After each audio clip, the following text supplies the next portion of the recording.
Friends, അസ്സലാമു അലൈക്കും. Welcome back to CaZa. അപ്പം നമ്മുടെ റെയിൻ ഫോറസ്റ്റിലെ സെക്കൻഡ് ഡേ ആണെന്ന്. രാവിലെ എണീക്കുന്നതേ നമ്മൾ വാട്ടർഫാൾസിൻ്റെ മനോഹരമായ വ്യൂ ഒക്കെ കണ്ടുകൊണ്ടാണ്. അതൊരു പ്രത്യേക വൈബ് തന്നെയാണ്, നല്ല ഭംഗിയാണ് രാവിലെ അത് കാണാൻ. അപ്പം നമ്മളത് കണ്ട് എണീറ്റ് അതിനുശേഷം നമ്മൾ ഇതിൻ്റെ താഴെ നമുക്ക് വാട്ടർഫാൾസിൻ്റെ താഴെ അതിൻ്റെ വാല്യൂ വ്യൂ ഒക്കെ കാണാൻ വേണ്ടിയിട്ട് ഗൈഡ് വന്ന് നമ്മളെ വിളിച്ചിട്ടുണ്ട്. നമ്മൾ അങ്ങോട്ടേക്ക് പോവുകയാണ്.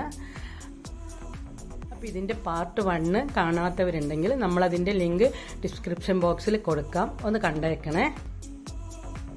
നമ്മൾ ഗൈഡ് വന്നിട്ട് ഒരു 7 മണിയൊക്കെ ഒരു സമയത്താണ് നമ്മൾ താഴേക്കത് കാണാൻ പോകുന്നത്. അതിരപ്പള്ളി കാട്ടിലൂടെ നമ്മൾ അങ്ങനെ ഗൈഡിൻ്റെ കൂടെ കാണാൻ പോവുകയാണ്. മരങ്ങളൊക്കെ ഒരുപാട് ചുറ്റോടതോട് നിൽക്കുന്നുണ്ട്. മരങ്ങളൊന്നും നശിപ്പിക്കാതെ തന്നെയാണ് ഇവരുടെ റിസോർട്ടൊക്കെ ഉണ്ടാക്കിയിട്ടുള്ളത്. അതെല്ലാം അതുപോലെ തന്നെ സംരക്ഷിച്ചിട്ടുണ്ട്. പിന്നെ ഇപ്പോൾ കുറേ തൈകളൊക്കെ അവിടെ കൊണ്ടുവന്ന് വെച്ചിട്ടുണ്ട്. അതൊക്കെ ഇങ്ങനെ ഗൈഡ് നമുക്ക് പറഞ്ഞു തന്നിരുന്നു. ഫോറസ്റ്റ് ഡിപ്പാർട്ട്മെൻറ്റ് തന്നെ കൊണ്ടുവന്ന് വെച്ചിട്ടുള്ളതാണ്. അതിൻ്റെ താഴേക്ക് നമ്മൾ നടന്നുകൊണ്ടിരിക്കുകയാണ്. പോകുന്ന വഴിക്ക് നമുക്ക് വാട്ടർഫാൾസിൻ്റെ പലതരത്തിലുള്ള വ്യൂ നമുക്ക് ആസ്വദിക്കാൻ പറ്റും. അങ്ങനെ നമ്മൾ ആ വാട്ടർഫാൾസിൻ്റെ താഴത്തെത്തിയിട്ടുണ്ട്.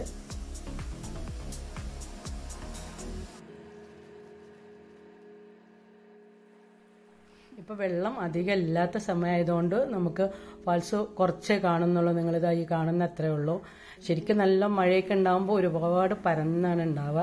അതുകൊണ്ട് തന്നെ നമ്മൾ നന്നായിട്ട് ഫാൾസ് ഉണ്ടാകുമ്പോൾ പാറയിൽ വന്ന് അടിച്ചിട്ട് നമ്മുടെ മുഖത്തൊക്കെ ഉണ്ടല്ലോ നല്ല മഞ്ഞിങ്ങനെ വരുന്ന പോലെ അടിച്ചു വരുന്ന ആ ഒരു എക്സ്പീരിയൻസ് നമുക്ക് ആസ്വദിക്കാൻ പറ്റിയില്ല. അത് ചെറിയ സങ്കടം ഉണ്ടായി. പിന്നെ നമ്മളിപ്പോൾ ഇതിൻ്റെ വ്യൂ, ഇപ്പോൾ ഈ കാണുന്ന വ്യൂ ഉണ്ടല്ലോ, ഈ വാല്യൂ വ്യൂ ഇവിടുന്ന് മാത്രം നമുക്ക് കാണാൻ പറ്റുന്നതാണ്. റെയിൻ ഫോറസ്റ്റിൽ നിൽക്കുമ്പോൾ മാത്രം നമുക്ക് ഇതേപോലെ ഈ താഴത്ത് പോകാൻ പറ്റുള്ളൂ. ഇത് ഷൂട്ടിങ്ങിനൊക്കെ ആയിട്ട് വരുന്നൊരു ഏരിയയാണ്. ഫോട്ടോ എടുക്കാനും ഒക്കെ പറ്റിയിട്ടുള്ള ഒരുപാട് മഞ്ഞ മുളകളൊക്കെ ഈ സൈഡിലൂടെ ഉണ്ട്. പിന്നെ ചെറിയൊരു ഒഴുക്കുണ്ട്. അങ്ങനത്തെ പറ്റിയ നല്ലൊരു സ്ഥലമാണത്. നമ്മളതൊക്കെ കണ്ടു കഴിഞ്ഞ് ഒരു 8-8 കൂടിയിട്ട് നമുക്ക് ബ്രേക്ക്ഫാസ്റ്റിനുള്ള ടൈമായി. നമ്മൾ ബ്രേക്ക്ഫാസ്റ്റിനായിട്ട് ഇവിടെ എത്തി. ഫ്രൂട്ട്സും ഒരു എഗ് മീലും പിന്നെ മെയിൻ കോഴ്സായിട്ട് പുട്ടും കടലയൊക്കെ ആയിട്ടുള്ള നല്ലൊരു ഹെൽത്തി ബ്രേക്ക്ഫാസ്റ്റ് തന്നെയായിരുന്നു തന്നിരുന്നത്. നല്ല ടേസ്റ്റും ആയിരുന്നു.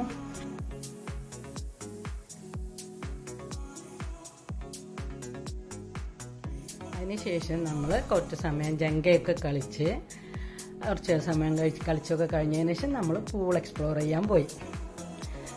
പൂളെന്ന് പറഞ്ഞു കഴിഞ്ഞാൽ ഒരു അടിപൊളി പൂളാണ്. 2 സെക്ഷനായിട്ടാണുള്ളത്. കുട്ടികൾക്ക് അധികം ഒന്നും നീന്തൊന്നും അറിയാത്തവർക്ക് മുകളിൽ നിൽക്കാം. കുറച്ച് നമുക്ക് സ്വിമ്മിങ്ങൊക്കെ അറിയാവുന്നതുകൊണ്ട് നമ്മൾ വലിയ പൂളിൽ തന്നെയാണ് ചാടിയത്. ചെറിയൊരു ചാറ്റൽ മഴയെല്ലാം കൂടെ ആയിട്ട് പൂളിൽ കുളിക്കാൻ ഭയങ്കര രസമായിരുന്നു. അവിടെ നിന്ന് ഇങ്ങനെ നമ്മൾ ആ വാട്ടർഫാൾസ് എത്ര സമയം നോക്കി നിന്ന് കഴിഞ്ഞ് കഴിഞ്ഞാലും നമുക്ക് അത് മതി വരില്ല. അങ്ങനെ കുറേ സമയം നമ്മൾ പൂളിൽ കുറേ സമയം കുട്ടികളെല്ലാവരും കൂടെ കുളിക്കുകയും ചെയ്ത് വാട്ടർ മാറ്റിൽ കിടന്നുകൊണ്ട് നമുക്ക് വാട്ടർഫാൾസ് കാണാനുള്ള സൗകര്യം അവിടെ ഉണ്ടായിരുന്നു. വാട്ടർ മാറ്റ് അവരവിടെ പ്രൊവൈഡ് ചെയ്തിട്ടുണ്ടായിരുന്നു. അങ്ങനെ നല്ല ഭംഗിയായിട്ട് തന്നെ നമ്മളവിടെ നിന്ന് കുറച്ച് സമയം കുളിയൊക്കെ കഴിഞ്ഞ് ഇനി നമുക്ക് പൂളിൽ നിന്ന് കഴിഞ്ഞ ശേഷം നമുക്ക് പോകാനുള്ളത് അവിടെ ഒരു ട്രീ ഹൗസ് ഉണ്ട്. ആക്ച്വലി നമ്മൾ ഒരു റൂം ബുക്ക് ചെയ്തിട്ടുണ്ടായിരുന്നത് ട്രീ ഹൗസ് തന്നെ ആയിരുന്നു. അപ്പോൾ അതിൽ മെയിൻ്റെനൻസ് നടക്കുന്നതുകൊണ്ട് അവർക്ക് താമസയോഗ്യമല്ല എന്ന് പറഞ്ഞപ്പോൾ നമ്മൾ പിന്നെ 2 റൂമും റിസോർട്ടിനകത്ത് തന്നെ ആക്കിയതായിരുന്നു. ട്രീ ഹൗസ് എന്ന് വെച്ച് കഴിഞ്ഞാൽ അത് ഗ്ലാസ് കൊണ്ടാണ് ചുറ്റും ഉണ്ടാക്കിയിട്ടുള്ളത്. അതുകൊണ്ട് തന്നെ അതിൻ്റെ ഏത് ആംഗിളൊന്നും നമുക്ക് ഈ വാട്ടർഫാൾസ് എവിടെ നിന്ന് കഴിഞ്ഞാലും കാണാൻ പറ്റും. അതിൽ ശരിക്കും നല്ലൊരു ബെഡ്റൂമും ഉണ്ട്, പിന്നെ ഒരു ബാത്റൂമും എല്ലാം ആക്കിയിട്ട് അവരുണ്ടാക്കിയിട്ടുണ്ട്. ട്രീ ഹൗസ് ഫസ്റ്റ് അവരുണ്ടാക്കിയിട്ടുണ്ടായിരുന്നത് ആ ട്രീമ തന്നെ ആയിരുന്നു. ആദ്യം മറ്റൊന്നും ഉപയോഗിക്കാതെ പിന്നെ ഒരു കാലം കൊണ്ട് ട്രീക്ക് പ്രശ്നം വന്നപ്പോൾ പിന്നെ അവർ അതിന് പിന്നെ മറ്റേ കമ്പിയൊക്കെ കൊടുത്ത് ഇരുമ്പിൻ്റെ കമ്പിയൊക്കെ കൊടുത്തിട്ട് പിന്നെ സപ്പോർട്ട് ചെയ്ത് നിർത്തിയിരിക്കുകയാണ്. അപ്പോൾ ട്രീ ഹൗസിൽ ആകുമ്പോൾ എന്ന് വെച്ച് കഴിഞ്ഞാൽ കുറച്ചുകൂടെ അടുത്താണ് വാട്ടർഫാൾസിൻ്റെ. അപ്പോൾ അതുകൊണ്ട് തന്നെ നല്ല ശബ്ദം ഉണ്ടാവും. അപ്പോൾ ഗൈഡ് പറയുന്നുണ്ടായിരുന്നു അതിലെടുത്ത് ഇരുന്നതിന് മുമ്പൊക്കെ അതുപോലെ കപ്പിൾ ഹണിമൂണൊക്കെ വരുമ്പോൾ സൗണ്ട് കൊണ്ട് ചിലപ്പോൾ രാത്രിയിൽ എണീറ്റിട്ട് അവർ വിളിക്കുകയൊക്കെ ചെയ്യായിരുന്നു എന്ന് പറയുന്നുണ്ടായിരുന്നു. കാരണം നല്ല സൗണ്ടാണ്. പിന്നെ അതൊക്കെ കണ്ടു കഴിഞ്ഞപ്പോഴേക്കിന് നല്ല ഭംഗിയായിട്ട് മഴയും ചെറിയൊരു കാറ്റും ചാറ്റൽ മഴയൊക്കെ ഇവിടെ വന്ന് അപ്പോൾ നമ്മൾ നല്ല ഭംഗിയുള്ളൊരു വ്യൂ ആയപ്പം അതും കൂടി ഇതിലേക്ക് പകർത്തിയിട്ടുള്ളതാണിത്.